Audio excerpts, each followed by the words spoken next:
Merhaba arkadaşlar, yepyeni haberlerle karşınızdayız. Seda Sayan annesinin sağlığını anlattı. Sanal medya yorumlar yağdı.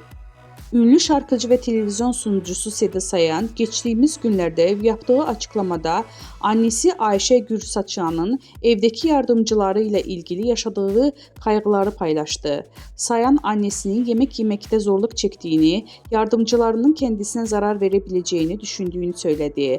Bu açıklama sosyal medyada büyük yankı uyandırdı. Takipçileri annenizi acilen doktora götürmelisiniz ifadelerini kullandı.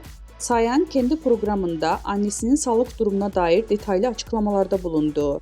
Annesinin yemekleri yiyip ilaçlarını alırken ya kendisinin ya da ablasının yanında olmasını gerektirdiğini belirtti.